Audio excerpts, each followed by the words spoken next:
today we're going to talk about why that attack in Qatar is one of the greatest strategic and military failures in Israeli history. So let's start at the very beginning. We had that attack in Qatar, which was intended to take out the leadership of Hamas in one fell stroke, but it failed. And over the last 2 days, we've learned some more reasons why this has been the case. First thing, the Wall Street Journal told us that the Mossad refused to participate in the attack.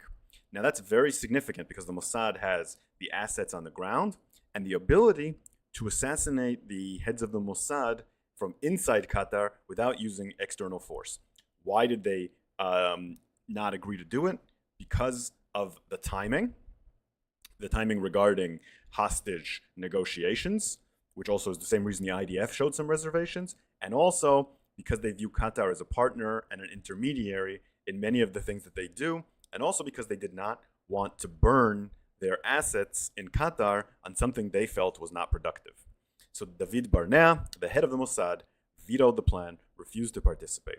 An Israeli official told the Wall Street Journal this time Mossad was unwilling to do it on the ground. The agency viewed Qatar as an important intermediary. Another source said, the timing was wrong. We can get them in 1, 2, or 4 years from now, and the Mossad knows how to do it. Why do it now? Instead, Israel launched a massive military strike from outside the country, which immediately lowers the ability that it has to hit the targets. The strike involved 8 F-15s and 4 F-35s. Similar tactics to what was used in Iran, much more successfully in the operation there.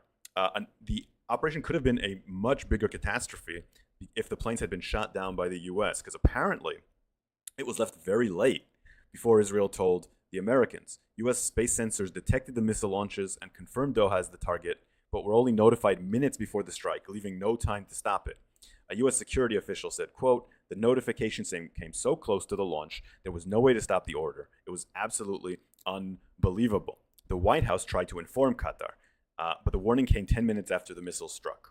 That's probably why Israel didn't tell the US, because they knew the US would absolutely not cooperate. I wonder if the US did inform Qatar as quickly as possible or waited a while before doing so. So a lot of people think the US was in on it. According to all these reports, it was not. Now, according to Ynet, probably partially because the Mossad was not involved in this, Israel hit the wrong building. There were indeed Hamas members in this building, but the leadership was in another building. And that was due to faulty information.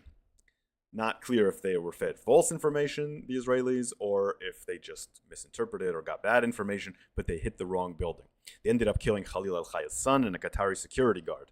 According to Ynet, they almost killed a high-ranking Qatari diplomat that Israel had been working with for years, which if they had killed him would have been a serious diplomatic blow to its relations and to negotiations, because he's one of the diplomats that's close to Hamas and one of the diplomats that has been most instrumental in getting out hostages in the past. He was saved just barely, according to that report.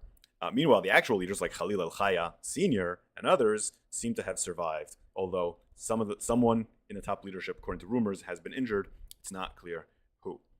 Many Israeli officials questioned the strike before it occurred, and they certainly questioned the strike after it occurred, because it had been such a disaster.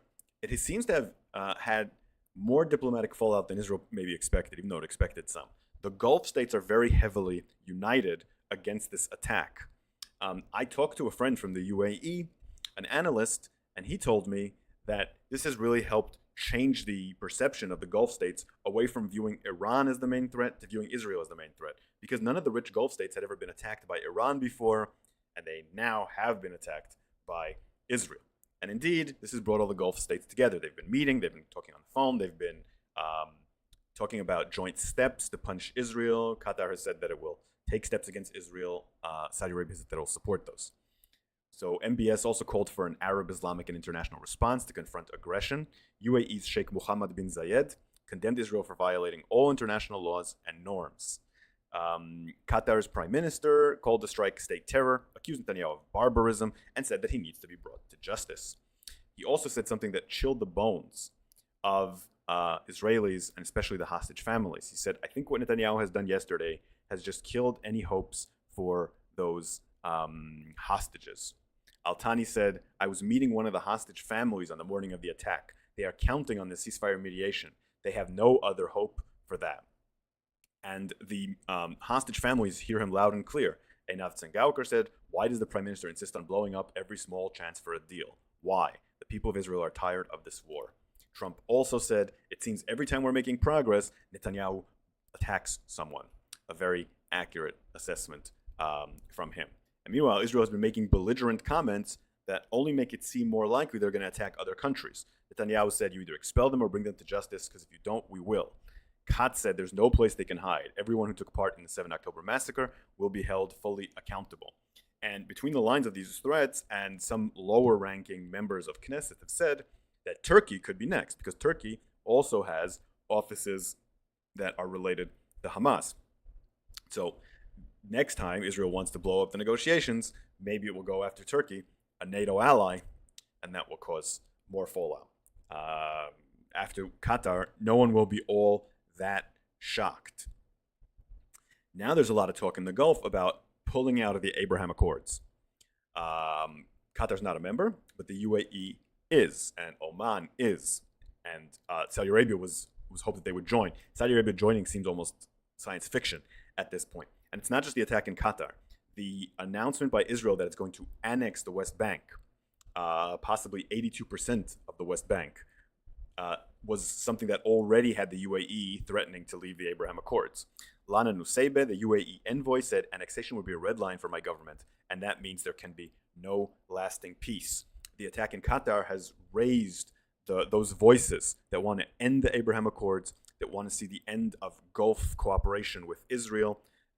And more than that, it's also created a serious lack of trust between the United States and the Gulf states. Qatar and the UAE have invested a lot of money in that alliance, seeing it as their lifeline for security.